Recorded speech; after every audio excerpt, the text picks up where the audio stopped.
निजीकरण देश के लिए फायदेमंद है या नुकसानदायक? सभी प्रतियोगिताओं को ढेर सारी शुभकामनाएं। इस प्रतियोगिता के सभी प्रतियोगिताओं को नाम और नियम इस प्रकार है। पहले प्रतिभागी है भाग्याचार्य प्रवेश संख्या 4092 शिवाज सदन की ओर से विपक्ष में बोलेंगे। अगले प्रतिभागी है काट के दोषी प्रवेश संख्या 445 सेवों सदन की ओर से पक्ष में बोलेंगे। अगले प्रतिभागी है वरुण प्रधान प्रवेश संख्या 4193 रमन सदन की ओर से विपक्ष में बोलेंगे। अगले प्रतिभागी है अयान कुमार प्रवेश संख्या 4460 सदन की ओर से पक्ष में बोलेंगे। अगले प्रतिभागी है तत्वनाथ प्रवेश संख्या 274 सेवों सदन की ओर से विपक्ष में बोलेंगे। अगले प्रतिभागी है प्रिंस कुमार प्रवेश संख्या 4 अगले प्रतिभागी है मयंक सिंह प्रवेश संख्या 4458 अगले प्रतिभागी है एम.डी. अलीशेर आलम प्रवेश संख्या 4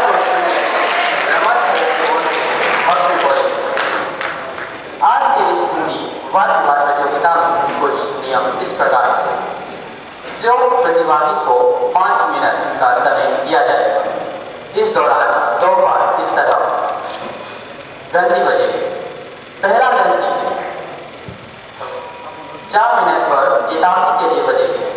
दूसरी ओर अंतिम घंटी ठीक 5 मिनट पर बजेगी।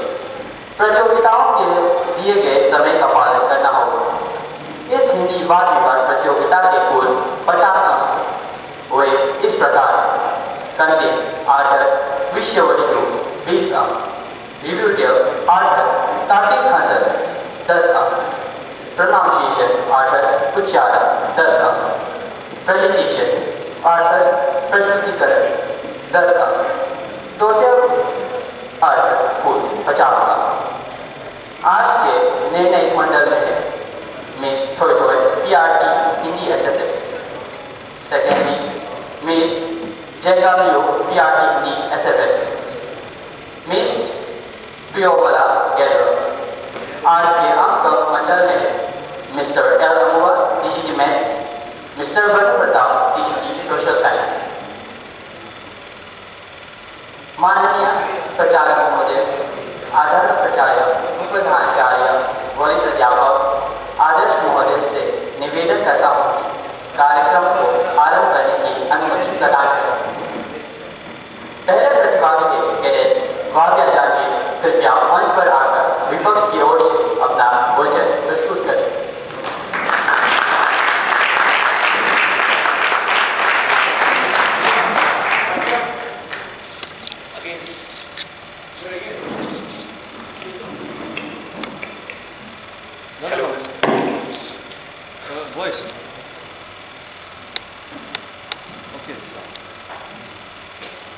राधे राधे।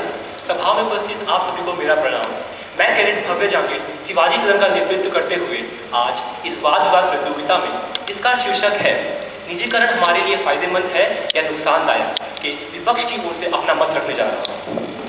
सर्वप्रथम, निजीकरण क्या है? शाप भाषा में निजीकरण का मतलब यह है कि कोई भी सरकारी क्षेत्र का परिवर्तन होना निजी क्षेत्र में। अध्यक्ष महोदय, आज की इस वाद विवाद प्रतियोगिता का सबसे बड़ा सवाल क्या है? इसका सबसे बड़ा सवाल यह है कि क्या सरकार को निजीकरण की जरूरत है? इसका सबसे बड़ा सवाल यह है कि क्यों सरकार को वह सारे क्षेत्र किसी और को देने हैं जिस क्षेत्र से हमारे देश के सारे गरीब सीधा जुड़ते हैं, जैसे कि शिक्षा, हॉस्पिटल्स, रोड और सारे बसें, सरकारी बसें। यह सारी चीजें सरकार के पास कम से कम अगले 100 साल तक रहनी चाहिए। तब जाकर भारत देश एक ऐसे मुकाम पर पहुंचेगा जहां जाकर देश में भले कुछ भी हो जाए, निजीकरण तो बहुत छोटी चीज है, देश में भले कुछ भी हो जाए हमें कुछ फर्क नहीं पड़ेगा क्योंकि हमारी पॉकेट मजबूत है। अरे अध्यक्ष महोदय, आज तो 2 रुपए का सवाल एक आदमी के लिए बहुत बड़ी बात होती है। फिर हमारी सरकार निजीकरण जैसी चीजों पे अपना समय बर्बाद कर रही है। अरे जूट कॉर्पोरेशन ऑफ इंडिया, अब क्या सरकार ये देखेगी कि कौन कितने में थैला बना रहा है और कितने में बेच रहा है, या फिर खुद थैले बनाते बेचेगी? हमारी सरकार ने होटल खोले हुए हैं।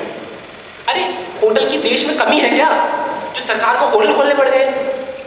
दिल्ली का अशोक होटल कौन चलाए? आईटीसी चलाए या फिर मिस्टर एक्स को कंपनी चलाए? ना ना फलान को उसमें 10 साल तक घुसने दिया जाएगा, ना कोई उसमें जाना चाहेगा। वह उनके लिए बिल्कुल भी नहीं है। असली मसला तो यह है कि सामान्य ट्रेन कौन चलाए। एक बात को, बुलेट ट्रेन कोई भी चलाए, हमें उससे फर्क नहीं, मगर सामान्य ट्रेन सरकार को चलानी होगी जिससे हमारे देश का गरीब आराम से यात्रा कर सके। अरे फिर चला दीजिए आप सोने की बसें पूरे देश में, हमें कोई दिक्कत नहीं, मगर सरकार को हमारे देश में सरकारी बसें चलानी होंगी, भले ही खटारा ही सही, वह बस भले ही खटारा हो मगर सरकारी बस चलानी होगी जिससे हमारा देश का गरीब कम पैसे देकर यात्रा कर सके।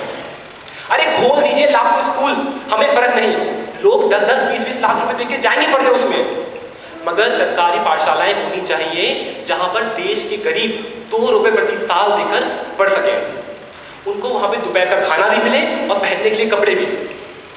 अध्यक्ष महोदय, मैं ये कहना चाहता हूं कि जो सरकार हमें लोकतंत्र के वादे करके हमें कहीं और ले जा रही है, वह सरकार भारत देश के लिए बहुत ही खराब है। अरे मैं जूझ उठता हूं जब मैं सोचता हूं जो कोविड वाला समय, जब हम ही लोग वो थे जो कुछ दशकों से सरकारी अस्पतालों की बुराई करते आ रहे थे कि यह बुरा है, इसकी फैसिलिटीज अच्छी नहीं है, इसमें ये इसमें वो, पता नहीं क्या क्या। अध्यक्ष महोदय, वह सरकारी अस्पताल ही थे जिनने हमारे देश की सांस थामी हुई थी। अरे ये प्राइवेट अस्पताल तो भी कुछ 2 दिन पहले खुले हैं, कोविड में सब भागे थे। अरे गली का नॉर्मल डॉक्टर भी गायब था अध्यक्ष महोदय, गायब था। इसलिए मुझे ये निजीकरण बिल्कुल भी मंजूर नहीं है। अरे फिर आगे कोई कोविड जैसी बीमारी तो क्या होगा? आप निजीकरण के चक्कर में ये अपोलो टपोलो से हॉस्पिटल खोल देंगे, फिर आम आदमी तो सड़क पे मरता रहेगा। कौन लेगा जिम्मेदारी? आप लेंगे? कोई लेगा क्या जिम्मेदारी इस चीज की? मुझे फर्क नहीं पड़ता कि सरकार 56 भोग बनाए, मुझे इस चीज से फर्क पड़ता है कि क्या सरकार आम आदमी की रोटी बचाने में सक्षम है या नहीं। सरकार का काम 56 भोग बनाना नहीं है अध्यक्ष महोदय, सरकार का काम यह है कि वो गरीब की नमक रोटी बचा सके। पता नहीं हमारे देश में दूसरे देश को देखकर क्या भावनाओं में बह जाते हैं हम लोग। अरे दूसरा देश करे निजीकरण, हमें क्या? अरे ना उस देश की जनसंख्या हमारी जितनी है, ना उस देश के हालात हमारे जैसे हैं, तो क्यों उस देश को देखकर हम अपने देश निजीकरण करें? अरे कुछ साल पहले ही ऐसा ही हुआ था, सबको इंजीनियर बनने का भूत चला, हर दूसरी गली से दूसरा बच्चा इंजीनियर करने चला, फिर बाद में प्लम्बर की नौकरी भी नहीं मिली। अरे ऐसे निजीकरण का हम करेंगे क्या?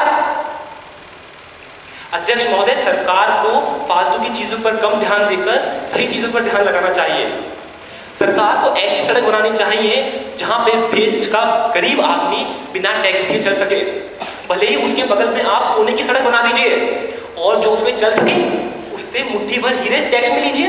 अरे हमें कोई फर्क नहीं पड़ेगा, मगर सरकार को ऐसी रोड बनानी होंगी जहां पर गरीब बिना टैक्स दिए अपनी साइकिल, अपनी मोटरसाइकिल चला सके। अध्यक्ष महोदय, हमारे देश को फिलहाल तो निजीकरण की जरूरत नहीं है, और मैं अपनी वाणी को विराम देते हुए ये कहना चाहूंगा कि हमारे देश को फिलहाल अपनी नींव मजबूत करने पर ध्यान लगाना चाहिए, ना कि किसी और देश को देखकर निजीकरण करने पर। धन्यवाद। जय हिंद, जय भारत।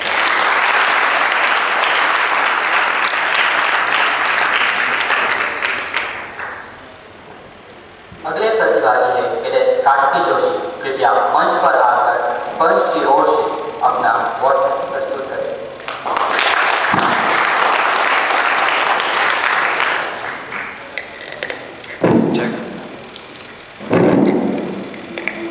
दीमक से अपना घर बचाते बचाते पता ही नहीं चला कब कुर्सी का कीड़ा पूरा मुल्क खा गया।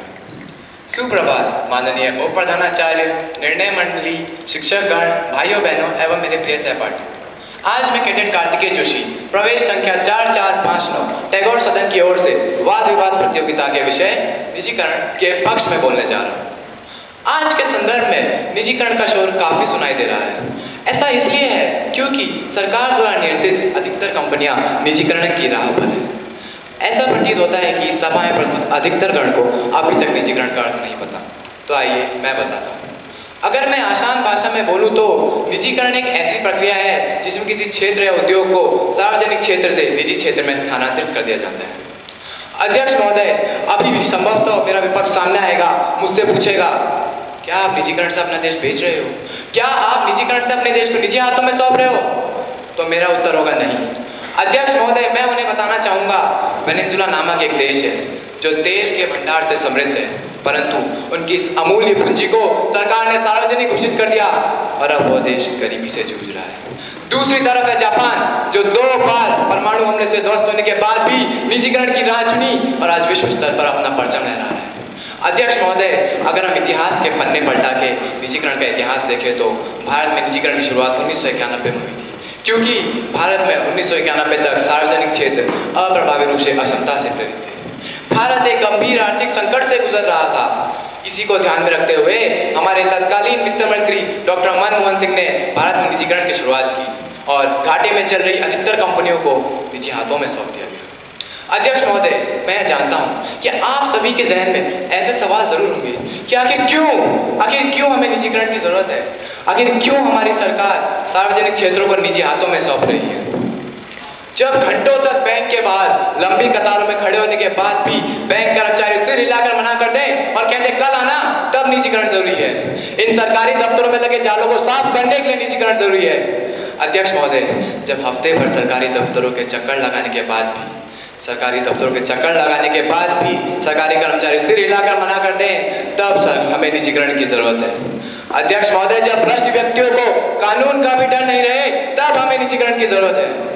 यहाँ पर मुझे एक हिंदी की पुरानी कहावत याद आ गई, बिजली की कड़क से बादल नहीं बरसते। अर्थात ये जो हमारी सरकार है बस बड़े बड़े वादे करती है, परंतु जब काम की बात आए तो पीछे हट जाती है। अध्यक्ष महोदय, अक्सर देखा गया है कि निजी कंपनियों में दक्षता अर्थात काम करने की क्षमता और उत्पादन की गुणवत्ता उच्च स्तर की होती है। ऐसा इसलिए होता है क्योंकि वे मुनाफे के लिए प्रेरित होते हैं और इसी कारण इनके उत्पादन उच्च स्तर के होते हैं। निजीकरण से हजारों नए रोजगार पैदा होते हैं। ऐसा इसलिए है क्योंकि वे नए व्यवसाय रोजगार को विकसित करने में अधिक सक्रिय होते हैं। अध्यक्ष महोदय, मैं आपको यह आश्वासन दे सकता हूं कि अगर इस देश में निजीकरण आया तो अगले 10 सालों के अंदर हर हाथ को काम और हर खेत को पानी मिलेगा। आप सभी यह तो जानते ही होंगे, भ्रष्टाचार एक दीमक की तरह ये हमारा पूरा देश खोखला कर रहा है। भ्रष्ट व्यक्ति अपनी कुर्सी और अपनी जेब दोनों गर्म कर रहे हैं। सरकारी दफ्तरों की कलम तक बिना रिश्वत लिए नहीं लिख सकती, तो आप कैसे कह सकते हैं कि सार्वजनिक क्षेत्र हमारे देश का भला कर रहे हैं? अध्यक्ष महोदय, मेरे को तो लगता है अगर मैं ऐसे ही निजीकरण के फायदे बताता चला जाऊं तो शायद समय सीमा का भी उल्लंघन कर बैठूंगा। अध्यक्ष महोदय, मैं अपने विरोधियों से यह पूछना चाहूंगा कि उन्हें अभी तक समझ नहीं आया कि आखिर क्यों निजीकरण जरूरी है।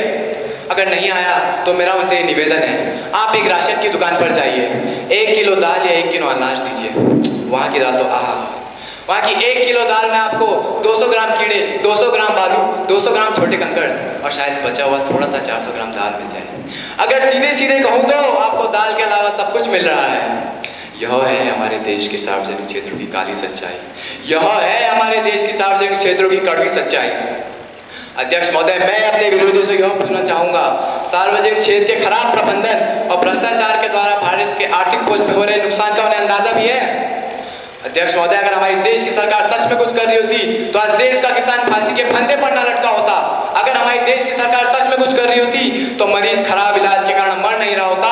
अगर हमारी देश की सरकार सच में कुछ कर रही होती तो देश का बच्चा हाथ में कटोरा लेके भीख ना मांग रहा होता। पीछे से काफी हलचल सुनाई देती है, ऐसा लगता है मेरे विरोधी लोग मुझसे डर रहे हैं। अंत में महोदय, अपनी वाणी को विराम देते हुए बस इतना ही कहना चाहूंगा, हर सिक्के के 2 पहलू हैं। अध्यक्ष महोदय, हर सिक्के के 2 पहलू हैं। देश में बदलाव आएगा, पहले सोच में लाना होगा। देश में बदलाव आएगा, पहले सोच में लाना होगा। भारत की समृद्धि के लिए निजीकरण लाना ही होगा, लाना ही होगा, लाना ही होगा। धन्यवाद। जय हिंद, जय भारत।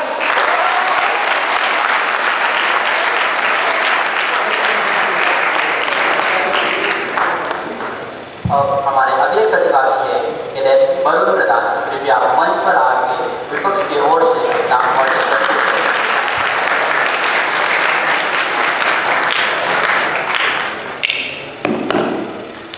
मेहनत हमारी हमारे? क्यों गिरगिट सा रंग दिखाने आए हो? निजीकरण की आड़ में लूट मचाने आए हो? सुप्रभात सभा में उपस्थित आदरणीय उप प्रधानाचार्य, वरिष्ठ अध्यापक, निर्णायक मंडल, शिक्षकगण एवं मेरे प्यारे मित्रों, आप सभी को मेरा प्रणाम। मैं सैनिक विद्यार्थी कैडेट वरुण प्रधान, प्रवेश संख्या 4193, रमन सदन की ओर से आज की हिंदी वाद विवाद प्रतियोगिता के विषय निजीकरण हमारे देश के लिए लाभदायक है या हानिकारक के विपक्ष में अपनी राय प्रस्तुत करना चाहूंगा। सर्वप्रथम भारतीय अर्थव्यवस्था। भारतीय अर्थव्यवस्था मुख्यतः मिश्रित प्रकृति की, लेकिन बढ़ती अर्थव्यवस्था की सीमित सफलता और भूमंडलीकरण अर्थात ग्लोबलाइजेशन की वजह से इसे सन 1951 के बाद से निजीकरण की ओर धकेला जा रहा है। तो निजीकरण होता क्या है? मेरी राय में यह एक ऐसी प्रक्रिया है जिसमें सरकार द्वारा प्रदान की जाने वाली सुनहरी सुख सुविधाओं को सरकार का भरोसा जीतकर निजी संस्थाएं जब्त करने का हरदम प्रयास करती हैं। और अध्यक्ष महोदय, निजीकरण के अनेक नुकसान हैं, लेकिन इस नुकसान की भरपाई अमीर लोग नहीं करेंगे, बल्कि देश की आम जनता को करनी पड़ेगी। जहां लाभ कमाना आवश्यक ना हो, वहां लाभ कमाने का प्रयास करने पर हानि तो होनी है। उसी प्रकार निजी क्षेत्र मुनाफा कमाने के लिए होता है, जबकि सार्वजनिक उद्योग सभी वर्गों के हित देखकर अपनी सेवाएं देती है, जहां लाभ कमाना उद्देश्य नहीं है। अध्यक्ष महोदय, निजी क्षेत्र मिडिल क्लास को या तो उच्च वर्ग में ले जाती है या तो निम्न वर्ग में, जबकि सरकार निम्न वर्ग के सभी नागरिकों को एक साथ मध्यम वर्ग में उठाने का सहयोग देती है।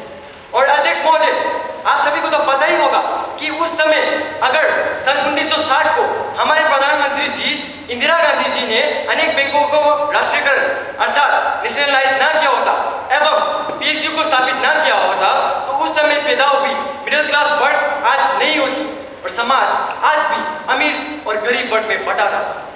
तो आप ही बताएं, ये तो इतिहास खुद को दोहराने की कोशिश कर रहा है और इसका एकमात्र कारण निजीकरण है, क्योंकि इंदिरा गांधी जी द्वारा गरीब लोगों को दी गई सुख सुविधाओं को यह निजीकरण नष्ट कर रहा है। तो क्या यह जायज है? नहीं अध्यक्ष महोदय, नहीं। अध्यक्ष महोदय, देश की नागरिक ही देश की सरकार बनाती है और इन नागरिकों का हक है कि सरकार के हर एक गलत कदम पर आवाज उठाए। पर क्या यह निजी क्षेत्र में संभव है? नहीं अध्यक्ष महोदय, बिल्कुल नहीं। इसका मतलब ये कि वो अपनी मनमर्जी करेंगे और हम बैठकर ये तमाशा देखते रहेंगे। अध्यक्ष महोदय, मेरे साहसी प्रतिद्वंदियों का कहना है कि व्यापार एवं व्यवसाय प्रदान करने में सरकार से गलतियां हो रही है, उनसे ये नहीं हो पा रहा है, वो नहीं हो पा रहा है। तो मेरा आप सभी से ये एक सवाल है, क्या इंसान गलतियां नहीं करता? हाँ करता है, और यही इंसान मिलकर हमारी सरकार बनाती है। उदाहरण के तौर पर सैनिक स्कूल इंफाल पूरे मणिपुर में बहुत मशहूर है, इसका बहुत नाम है और इसे कई लोग मिलकर चलाते हैं। और ये भी जायज होगा कि इन लोगों के बीच मनमुटाव होंगे, इनसे गलतियां होंगी। तो क्या हम ये कह सकते हैं कि सैनिक स्कूल इंफाल उस दर्जे के लायक नहीं है? नहीं अध्यक्ष महोदय, नहीं। इसी प्रकार सरकार को चलाने वाले नेताओं के बीच मनमुटाव होंगे, उनसे गलतियां होंगी, पर हम ये नहीं कह सकते कि व्यापार एवं व्यवसाय प्रदान करना सरकार के बस की बात नहीं है। अध्यक्ष महोदय, और मैं ये भी मानता हूँ कि समय के साथ सरकारी संस्थाओं में शिथिलता आ जाती है, लेकिन उसका इलाज करने की जरूरत है, न कि उससे पीछा छुड़ाने की। अध्यक्ष महोदय, निजीकरण की शुरुआत देश की आर्थिक व्यवस्था में सुधार लाने के लिए किया गया था, लेकिन हमारी देश की आर्थिक व्यवस्था इतनी खराब कैसे हुई? इसके अनेक कारण हैं। एक मुख्य कारण है ब्रिटिश साम्राज्य का अत्याचार। वह हमें लूट कर चले गए, और अगर आप इतिहास के पन्ने फाड़ोगे तो वहां ईस्ट इंडिया कंपनी नाम की एक कंपनी का जिक्र होगा। हाँ अध्यक्ष महोदय, हाँ, ये वही कंपनी है जिसने व्यापार के नाम पर ब्रिटिश को हमारे देश पर हुकूमत चलाने का रास्ता बनाया, और यह एक निजी अंग्रेजी कंपनी थी। तो आप ही बताइए, क्या अब वर्तमान में यही निजी कंपनियां हमें विकास की ओर ले जा सकेगी? मुझे तो बिल्कुल नहीं लगता। और अध्यक्ष महोदय, आखिर में मैं पूरे जोर लगाकर यह कहना चाहूंगा कि निजीकरण हमारे देश के लिए ना तो इतिहास में लाभदायक थी, ना तो वर्तमान में है, और ना ही भविष्य में होगी। आप सभी को मेरा धन्यवाद।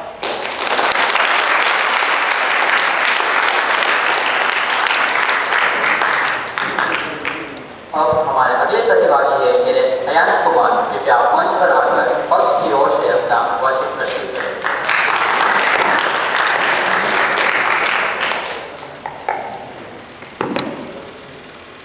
एक सफल अर्थव्यवस्था के लिए निजीकरण और सार्वजनिक समूहों का संतुलित वितरण आवश्यक है। सुप्रभात आदरणीय उप प्रधानाचार्य महोदय, विनायक मंडलीय अध्यक्ष महोदय, समस्त शिक्षकगण, भाइयों बहनों, मेरे प्यारे सहपाठी, आज मैं कैडेट अयांश कुमार प्रवेश संख्या 4466 निराली सदन की ओर से आज के इस अंतर सदनीय बात प्रतियोगिता का विषय निजीकरण देश के लिए लाभदायक है या हानिकारक के पक्ष में अपने विचारों को स्पष्ट करना चाहूँगा। माननीय अध्यक्ष महोदय, मैं यह तर्क करना चाहता हूँ कि भारत जैसे देश के लिए निजीकरण लाभदायक है। निजीकरण यानी सार्वजनिक कंपनियों निजी मालिकों को बेचना, यह प्रतिस्पर्धा को बढ़ावा देता है, दक्षता में सुधार करता है और आर्थिक विकास को उत्तेजित करता है। निजीकरण के माध्यम से हम सार्वजनिक उद्योगों को निजी क्षेत्रों में ले जाने से उनका प्रबंधन बेहतर होता है और वो अधिक लाभकारी, लाभकारी और प्रभावी बनते हैं। इसके अतिरिक्त निजीकरण भारत जैसे देश के लिए एक अधिक कुशल अर्थव्यवस्था बनाने में मदद करता है। निजीकरण सरकारी कंपनियों के वित्तीय दबाव को कम करता है। सरकारी कंपनियों को चलाने में अक्सर भारी सब्सिडी और वित्तीय दबाव का सामना करना पड़ता है, जो सरकारी खजाने पे बोझ डालता है। निजीकरण के माध्यम से हम इन कंपनियों को निजी हाथों में सौंप कर अपने देश के वित्तीय स्थिति को शुद्ध कर सकते हैं। और हाँ, मैं विपक्ष को यह साफ तौर से बताना चाहता हूँ, भारतीय रेलवे जो दुनिया की सबसे बड़ी रेलवे नेटवर्क में से एक है, वर्षों से वित्तीय समस्याओं का सामना करते आ रही थी। 2015 में भारतीय सरकार ने रेलवे के कुछ हिस्सों को निजी हाथों में सौंपने का निर्णय लिया, जैसे स्टेशन का विकास और माल ढुलाई की सेवाएं। इसके परिणाम स्वरूप निजी कंपनियों ने इसके बुनियादी ढांचे में सुधार किया और आर्थिक विकास को उत्तेजित किया, जिसके कारण रेलवे ने बेहतर सेवाएं और सुविधाएं प्रदान की। दूसरा, भारत में दूरसंचार क्षेत्र जो पहले सरकारी कंपनियों के अधीन था, ने उदारीकरण के बाद तेजी से विकास किया। इस बदलाव के परिणाम स्वरूप कीमतें कम हुई हैं, पहुंच बढ़ी है, क्वालिटी में सुधार हुआ है। तीसरा, पोर्ट्स और इंफ्रास्ट्रक्चर के क्षेत्र में निजीकरण ने बेहतर सुविधाएं प्रदान की, जैसे गुजरात के बंदरगाहों में जहां पहले एक गाड़ी चलाने में मुश्किलें होती थी, आज वहीं निजीकरण के बाद एक गाड़ी रुकती नहीं। महोदय, पिछले 30 सेकंड में मैंने जो उदाहरण दिए वो तो सिर्फ कुछ ही है। समय के पाबंदी के कारण मैं सारे उदाहरण तो नहीं दे सकता, लेकिन अगर मैं सारे उदाहरण देने लग जाऊं तो शायद पूरा दिन चला जाएगा। तो अब आप यह बताइए कि हम यह कैसे कर सकते हैं कि निजीकरण भारत जैसे देश के लिए हानिकारक है। इसके अतिरिक्त निजीकरण विदेशी निवेशों को आकर्षित करता है, जिससे उन्हें विभिन्न क्षेत्रों में निवेश करने का उत्साह मिलता है, जो बुनियादी ढांचे के विकास और रोजगार सृजन के लिए अत्यंत महत्वपूर्ण है। हम अभी भी कुछ क्षेत्रों में निजीकरण कर सकते हैं, जैसे स्वास्थ्य देखभाल केंद्र, जो कम समय में बेहतर सेवाएं और अधिक विशेष सेवाएं प्रदान कर सकते हैं, जिससे हमें चिकित्सक देखभाल तक पहुंचने में सुधार होगी और कई बार हम लोगों की जानें बचा पाएंगे। अध्यक्ष महोदय, निजीकरण एक अधिक गतिशील और मजबूत अर्थव्यवस्था के लिए मार्ग प्रशस्त करता है और नागरिकों को बेहतर सेवाएं प्रदान करता है। और हाँ, निजीकरण का लक्ष्य केवल लाभ नहीं, बल्कि समाज के हर वर्ग के लिए बेहतर सेवाएं और सुविधाएं प्रदान करना होता है। महोदय, विपक्षियों ने इंटरनेट सेवाओं की सहायता ले लेकर वह यह भी भूल चुके होंगे कि उनके पास अपनी सोचने की क्षमताएं भी हैं। इसलिए मैं उन्हें सतर्क करना चाहता हूँ कि वह मंच पर आने के बाद असमानताएं बोलते बोलते समानताएं ना बोलने लग जाए। और हाँ, जिन विपक्षियों ने असमानताओं के बारे में बोला है, उन्हें यह तो पता ही होगा कि उन असमानताओं को सुनिश्चित करने के लिए भारतीय सरकार ने नीतियां बना ली। जैसा कि हम सब जानते हैं, विश्व के कई राष्ट्र जैसे जापान और संयुक्त राष्ट्र, जो निजीकरण के माध्यम से आज दुनिया की सबसे बड़ी अर्थव्यवस्थाओं में से एक है, उदारीकरण के बाद आज हम भी उन देशों की तरह भारत को एक विकसित देश बना सकते हैं। इसलिए मैं यह कहने पर जोर देता हूँ कि भारत जैसे देश में निजीकरण किसी भी हाल में लागू होना चाहिए। तो अंत में मैं यह कहने पर जोर देता हूँ कि भारत जैसे देश में आर्थिक प्रगति को उत्तेजित करने के लिए निजीकरण को लागू करना चाहिए। और हाँ, निजीकरण भारत जैसे देश के लिए अत्यंत लाभदायक है। धन्यवाद।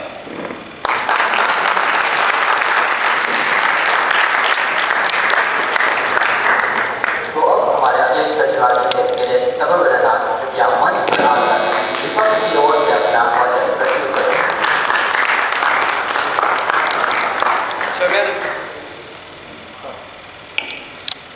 चिरागों को उछाला जा रहा है, हवा पर रोक डाली जा रही है। हम ही बुनियाद है घर की और हमें ही घर से निकाला जा रहा है। सुप्रभात इस सदन में उपस्थित वरिष्ठ अध्यापक, शिक्षकगण, निर्णायक मंडल, भाइयों बहनों और मेरे प्यारे मित्रों। आज मैं कैडेट तपवर्धनाथ प्रवेशम के डी 2004 आज की इस अंतर सदनीय वाद विवाद प्रतियोगिता में आया। इसका शीर्षक है निजीकरण हमारे देश के लिए नुकसानदायक है या फायदेमंद। इसके विपक्ष में अपना बात रखने जा रहा हूँ। स्कूल निजीकरण, हॉस्पिटल निजीकरण से लेकर ट्यूशन सेंटर निजीकरण आजकल निजीकरण का जैसे दौर सा चलने लगा। इसकी वजह से कहीं कुछ गिनी चुनी लोग बहुत खुश हैं और बाकी दुखी। जैसे प्राइवेट स्कूल और प्राइवेट हॉस्पिटलों के बिल से लोगों का जीना हराम हो गया। लेकिन ये जो झुकाव निजीकरण की तरफ चल रहा है, इससे हमारे देश सच में आगे बढ़ेगी या मिडिल क्लास गले का फंदा रहकर बंद रह जाएगा। आप खुद सोच कर देखिए दोस्तों, एक प्राइवेट कंपनी है और एक पब्लिक कंपनी, दोनों में क्या फर्क है? प्राइवेट कंपनी की असल मकसद होता है मुनाफा कमाना, और वो मुनाफा जाता है उस कंपनी के मालिक के पास, अर्थात जो भी कमाया जा रहा है वो कुछ गिनी चुनी लोगों के पास जा रहा है। इसमें आम जनता का सरासर कोई फायदा नहीं। दूसरी तरफ सरकारी कंपनी जो भी मुनाफा कमाती है वो सरकार के पास जाता है और सरकार उसे आम जनता के लिए इस्तेमाल करता है। ऊपर से मैं इस सदन में स्पष्ट कर देना चाहता हूँ कि सरकारी कंपनी का मकसद मुनाफा कमाना नहीं, बल्कि आम जनता को कम से कम दाम में अच्छी से अच्छी सुविधा उपलब्ध कराना होता है। अध्यक्ष महोदय, अगर हेल्थ केयर सिस्टम जो कि हर एक देश की एक बुनियादी सुविधा होती है, अगर इस क्षेत्र को प्राइवेटाइज कर दिया जाए तो वहाँ पर जो प्राइवेट कंपनियां होंगे वो दवाइयों का दाम, इलाज कराने का खर्चा बढ़ा देंगे, जिसकी वजह से ऐसे प्राइवेट अस्पतालों में आम जनता को इलाज मिलना एक सपना ही रह जाता है। दूसरी तरफ सरकारी अस्पताल जहाँ पर 10 रुपए का टिकट काटकर कोई भी इंसान हिंदुस्तान के मशहूर डॉक्टर से अपना इलाज करा सकता है, जहाँ बेड का खर्चा सिर्फ 30 रुपए, मुफ्त खाना जैसी सुविधा उपलब्ध है। अध्यक्ष महोदय, एम्स, जेनिम्स, रिम्स जैसी सरकारी हॉस्पिटल की कमियों के कारण आज भारत के आम और गरीब जनता अपने इलाज कराने के लिए डोंगी बाबा के पास प्रवचन सुनने चले जाते हैं। हाल ही में यूपी की हथरास घटना जो सुर्खियां बटोर रहा था, इससे कोई अनजान नहीं। अध्यक्ष महोदय, आज के समय ज्ञान पाना दुर्लभ तो नहीं पर महंगा जरूर हो गया है। विद्यालय व्यापारालय बन चुके हैं और आम आदमी बेबस और लाचार।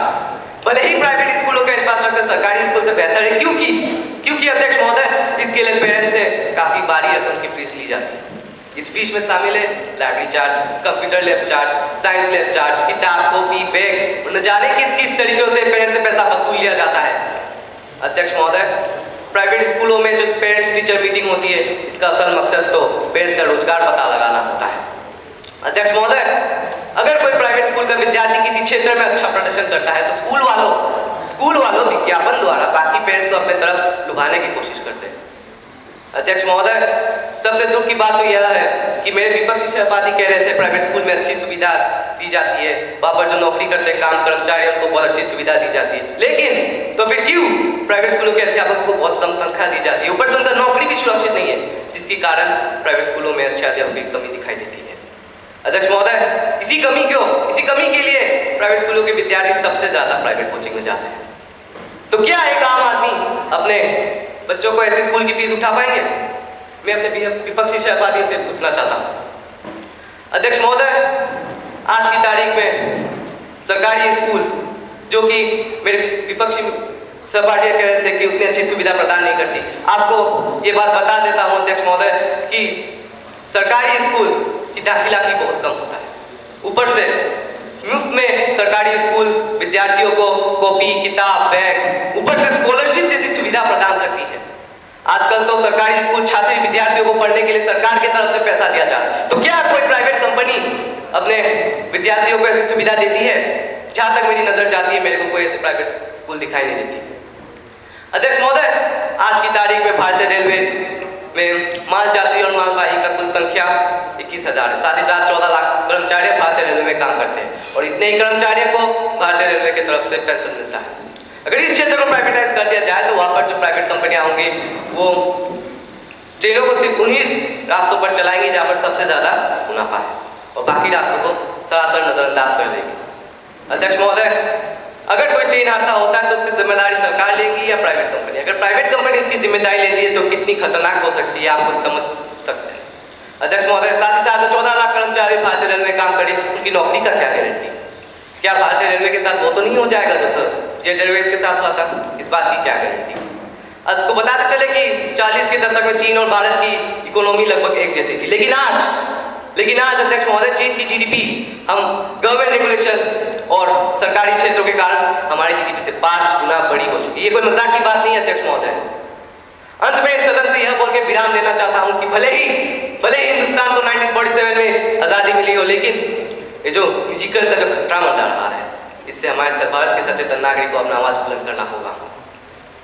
अंत में मैं ये कुछ शब्द बोल के इस सदन से विराम लेना चाहता हूं। निजीकरण मुर्दाबाद, सार्वजनिकता जिंदाबाद। जय हिंद, जय भारत।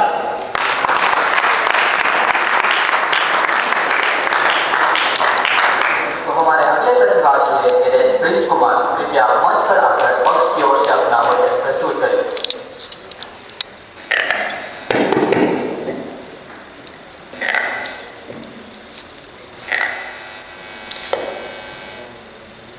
हमें हमारे खोए हुए सम्मान को पाना होगा। नहीं मिटेगी देश की समस्या सरकारी विभागों के सहारे, इसलिए देश में निजीकरण लाना ही होगा। सुप्रभात। सभा में उपस्थित आदरणीय प्रधानाचार्य, उप प्रधानाचार्य, प्रशासनिक अधिकारी, वरिष्ठ अध्यापक, शिक्षकगण, निर्णायक मंडली और मेरे प्यारे भाइयों बहनों एवं सहपाठी, आज के इस हिंदी वाद विवाद प्रतियोगिता के शुभ अवसर पर मैं कैडेट प्रिंस कुमार, परिवेश संख्या 4204 शिवाजी सदन की ओर से आप सभी के समक्ष निजीकरण के पक्ष में बोलने जा रहा हूँ और आशा करता हूँ कि आप सब मुझसे सहमत हो। महोदय, एक बार मन तो मेरा भी किया था कि विपक्षों की तरह मिर्ची की भूमिका निभाऊं, परंतु देश के हित में आज मुझे सत्ता के इस विषय के पक्ष में लाकर खड़ा कर दिया। भारत में बढ़ती बेरोजगारी और आरक्षण का समाधान है निजीकरण। किसी भी देश के रीढ़ के रट्टी होते हैं उनके नागरिक, जिससे बनता है देश का भविष्य। यदि देश की जड़ को मजबूत ना किया गया तो वो दिन दूर नहीं जब देश का भविष्य वर्तमान होगा अंधकार।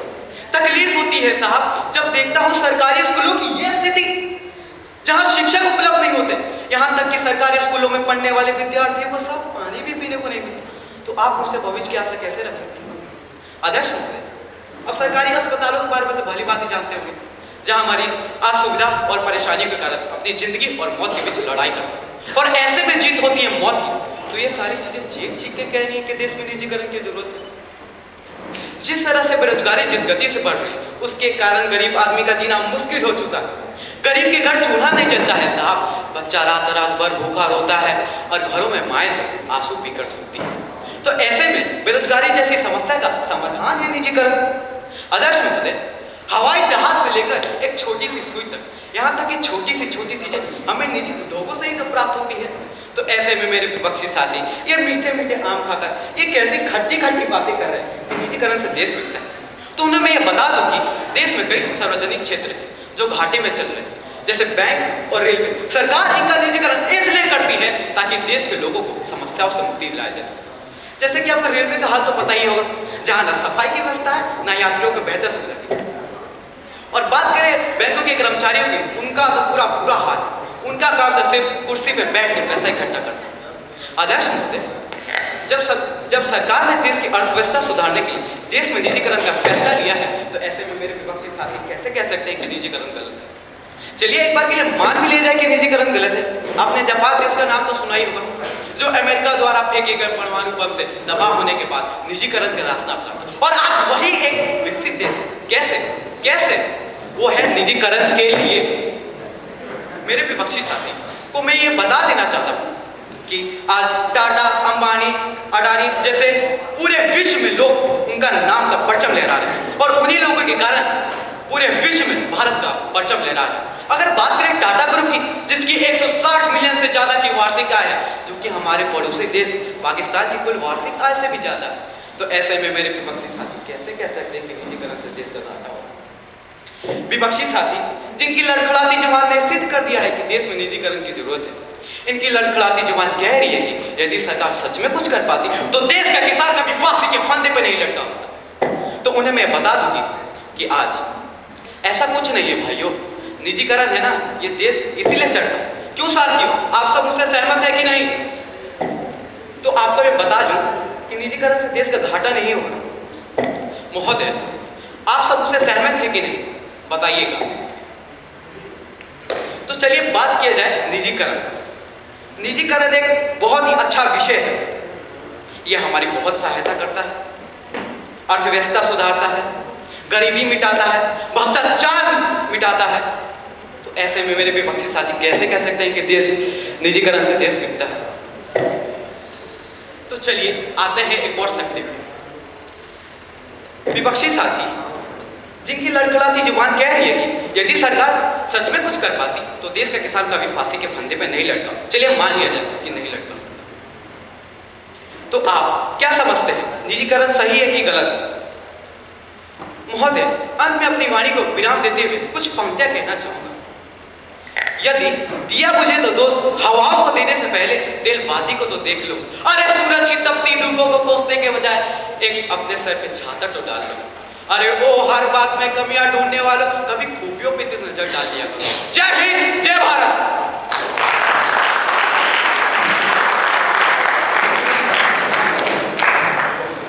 तो हमारे अगले प्रतिवादी है मयंक सिंह, कृपया मंच पर आकर विपक्ष की ओर से अपना मौजूद प्रस्तुत करें।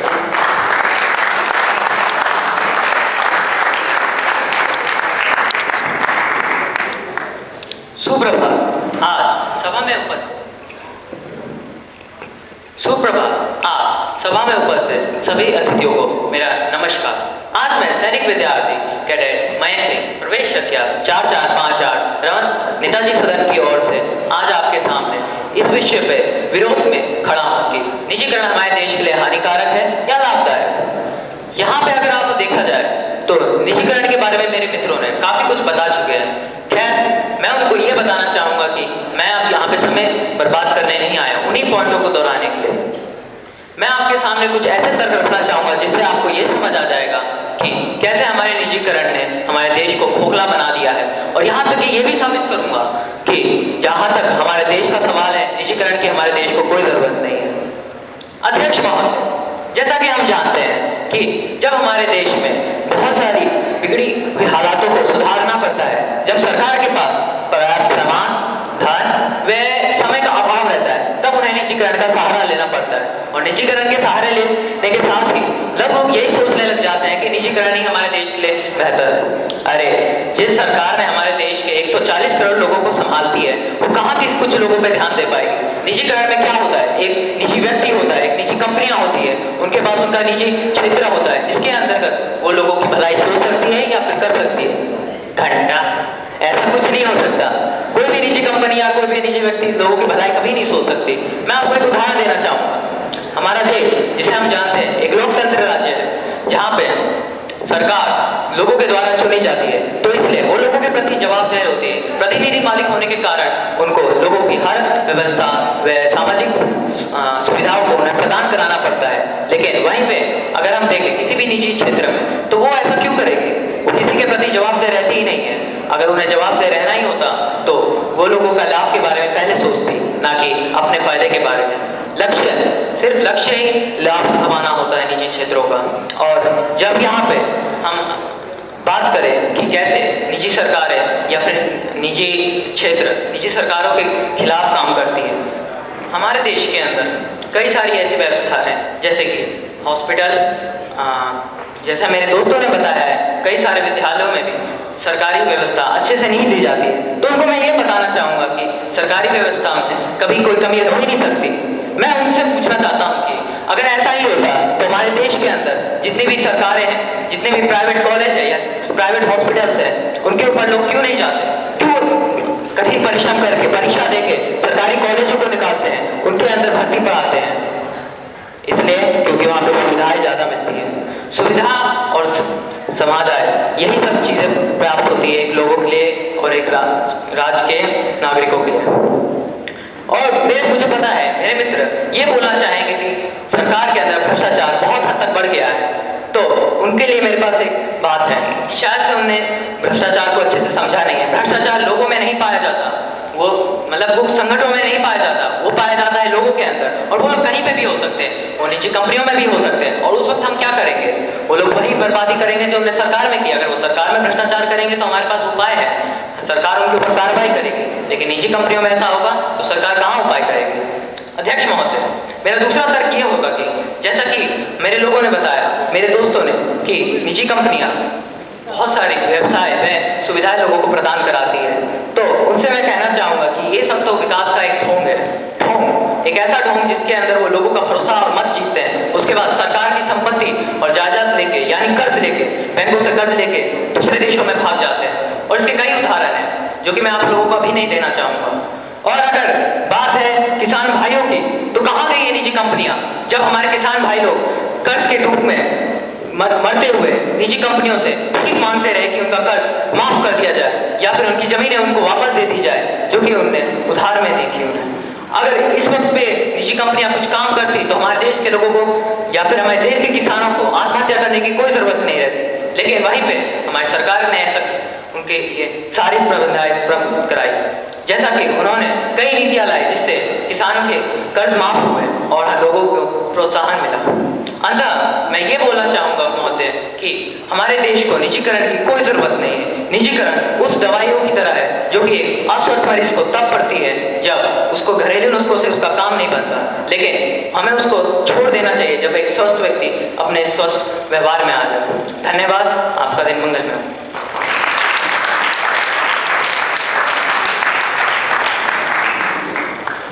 तो हमारे आखिरी प्रतियोगिता है मेरे एमडी अली आलम, कृपया मंच पर आकर पक्ष की ओर से अपना वचन प्रस्तुत करें।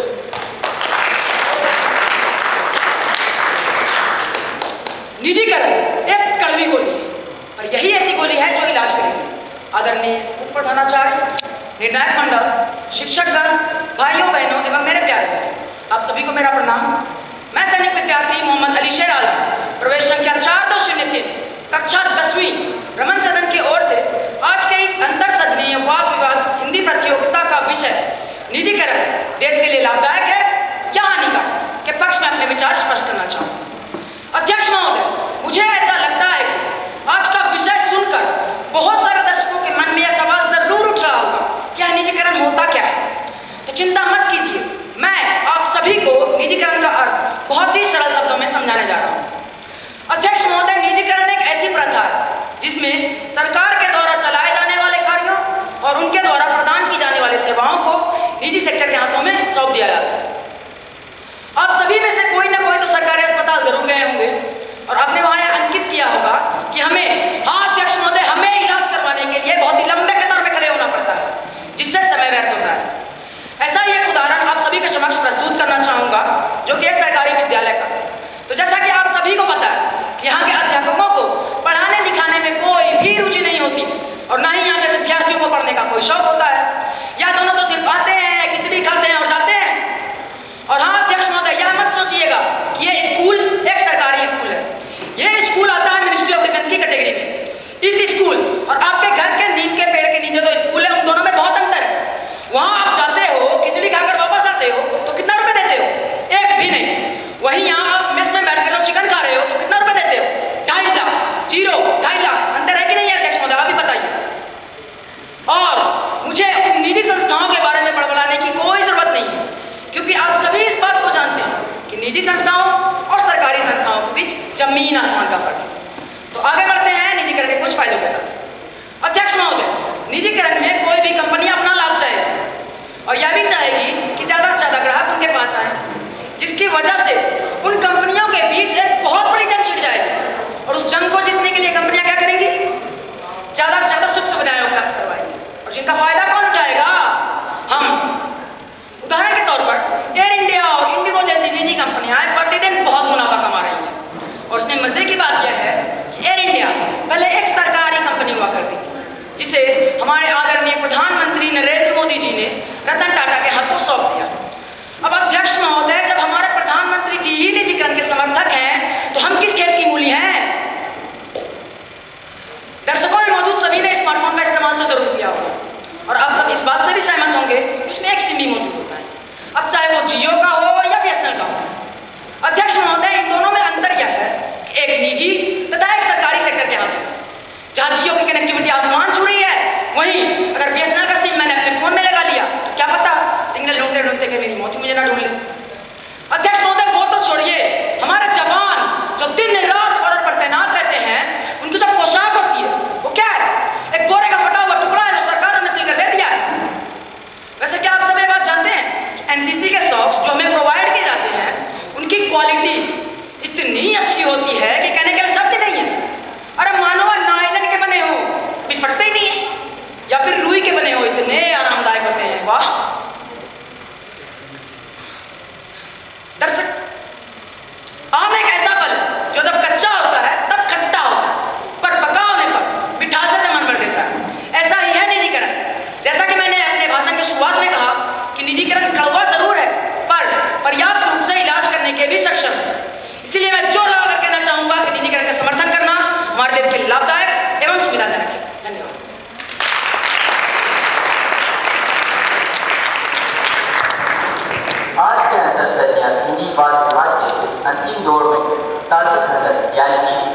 कैडेट काव्या दत्ते कृपया मंच पर आकर अपनी बात संक्षेप में रखें।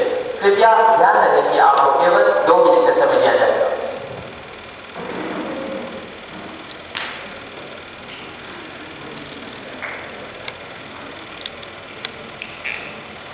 शुभ अपराह्न।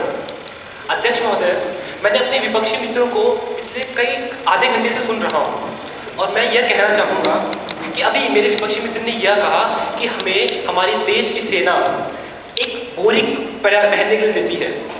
हाँ, तभी तो हम यहाँ पे 7 साल अपना बर्बाद कर रहे हैं कि हम उस सेना में जाएं और हमारे देश को रोकें। अध्यक्ष महोदय, ये वही लोग हैं जो अपने पड़ोसियों को CSD कैंटीन का सामान खिलाएंगे और मिलिट्री हॉस्पिटल में अपने परिवार वालों का इलाज करवाएंगे और कहेंगे कि सरकार खराब है। अध्यक्ष महोदय, ये वही लोग हैं जो सरकारी नौकरी के अलावा सब चीज प्राइवेट मांगते हैं। अरे, अगर महंगा इलाज हुआ तो एम्स में जाएंगे और सस्ता हुआ तो किसी प्राइवेट में करवा लेंगे और कहेंगे कि सरकारी अस्पताल खराब है। यह चीज तो बड़ी खराब है। मेरे एक विपक्षी मित्र ने यह कहा कि हमारे दाल चावल में कभी आटा, पता नहीं क्या क्या पत्थर वत्थर मिलते हैं। मैं ये कहना चाहूँगा कि वह निजी क्षेत्र से तो आते हैं, ये भी तो हो सकता है ना। हमारे देश की सरकार सब्सिडी में अनाज देती है और उसका अंतर कुछ ऐसा हो सकता है कि अगर एक चावल 50 रुपए किलो मार्केट में मिल रहा है तो वह सब्सिडाइज होकर सरकार 4 से 5 रुपए में देती है। अरे, वो सरकार जो अपना लॉस उठा रही है वो हमारे देश के लिए तो है।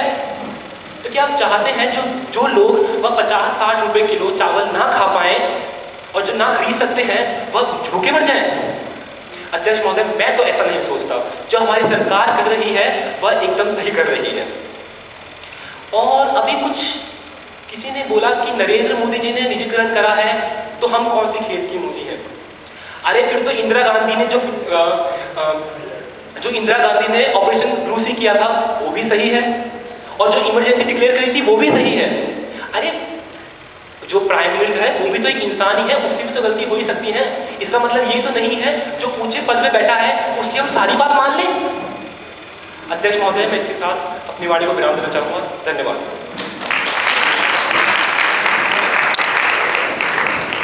इसके बाद कैडेट कार्तिकेय जोशी कृपया मंच पर आकर ताड़ी खंडन ने तो अपना बात संक्षेप में कृपया ध्यान दें कि आपको केवल 2 मिनट दिया जाएगा।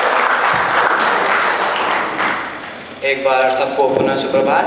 मैं महोदय का धन्यवाद करना चाहूँगा कि मुझे तार्किक खंड का अवसर मिला। मेरे एक मित्र ने कहा कि इंसान से ही तो गलतियाँ होंगी है। हाँ, मैं मानता हूँ इंसान से गलतियाँ होती है। 1-2 गड्ढे तो सड़क पे चलेंगे, पर वो क्या हज़ारों गड्ढे हैं। वाह, उन हज़ारों गड्ढे से रोज हज़ारों एक्सीडेंट होते हैं। अध्यक्ष महोदय, मेरे एक मित्र ने कहा कि सैनिक स्कूल इम्फाल मणिपुर का जाना माना स्कूल है, वो एक सरकारी स्कूल है। हाँ, मैं मानता हूँ ये है, परंतु देश में 1000 से भी ज़्यादा सैनिक स्कूल हैं। अध्यक्ष महोदय, वो उन बाकी सैनिक स्कूलों को क्यों छुपा रहे हैं, बाकी सरकारी स्कूलों को क्यों छुपा रहे हैं? इसका मतलब तो यही है, ये सत्य पे पर्दा डाल रहे हैं। ये छुपाना चाहते हैं कि सरकारी स्कूलों की हालत कैसी है। अध्यक्ष महोदय, अभी कोई आया था और कह के गया कि इंडियन रेलवे बहुत तरक्की कर रही है। अरे, मैं उनसे पूछना चाहूँगा, आज तक आप इंडियन रेलवे में बैठे भी हैं? वहाँ की गंदगी तो। मेरे एक मित्र आयांश, उनने बताया कि कैसे इंडियन रेलवे की कुछ 131 ट्रेनों का निजीकरण करके आज इंडियन रेलवे की जो निजी ट्रेनें हैं वो तरक्की कर रही हैं। मैं अपने बाकी मित्रों जो मेरे पक्ष में हैं उनसे भी सहमत हूँ। अध्यक्ष महोदय, एक अभी आए और कह के गए कि ये हमारी सरकार वो कर रही है, वो कर रही है, वो कर रही है। अरे, मेरा तुमने ध्यान से सुना क्या? मैंने कहा था बिजली की कड़क से बादल नहीं बरसते। अर्थात ये सरकार सिर्फ बड़े बड़े वादे करती है, परंतु जब काम करने की बात आए तो 2 कदम पीछे हट जाती है। अरे मेरे विपक्षियों, थोड़ा ठंडे दिमाग से सोचो और अपने निजीकरण के सोच को बदलो। अध्यक्ष महोदय, मैं यहाँ पे आपसे जोर लगा के कहना चाहता हूँ कि आपका फैसला निजीकरण के पक्ष में ही आए। धन्यवाद। जय हिंद, जय Bharat.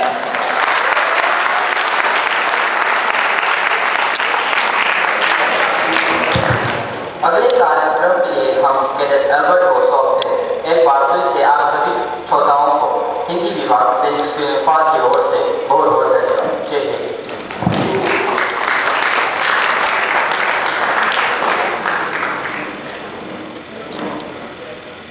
Competition for the junior division.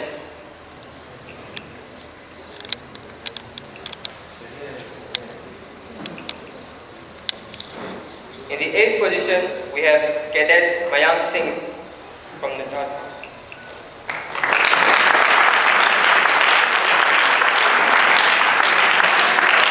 I request Cadet Mayank Singh to please come on the stage and receive the badge and certificate.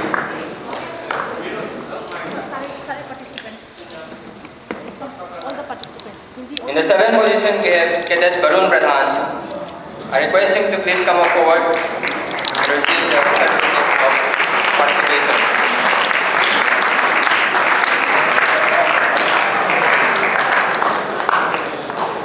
In the 6th position, we have Cadet Ayans Kumar. I request him to please come up and receive the certificate of participation.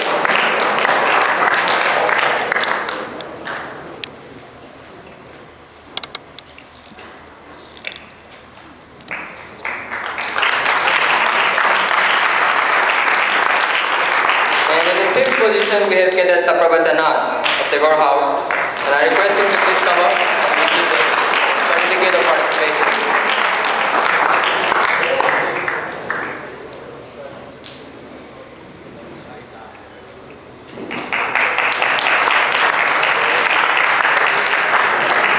Now in the 4th position, we have Cadet Bhavi Jangit. I request him to please come up and receive the participation certificate.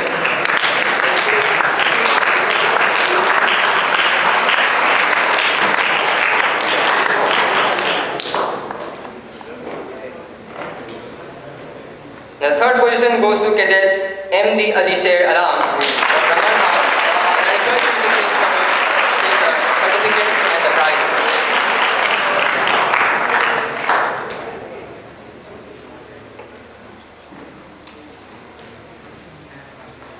And in the 2nd position, we have Cadet Prince Kumar. And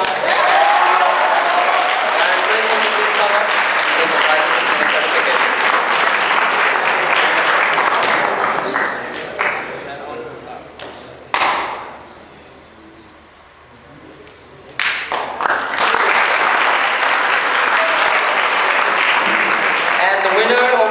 Hindi Debate Senior Division goes to Kartike Joshi of the Gore House.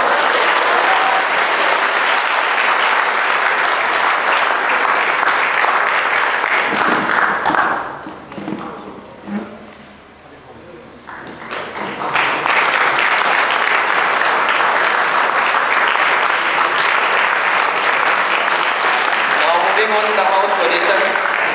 In the 4th position, we have Netaji House with 30 points. And in the 3rd position, we have Raman House with 56 points. And in the 2nd position, we have Tagore House with 76 points. And the winning house goes to Shivaji House with 80 points.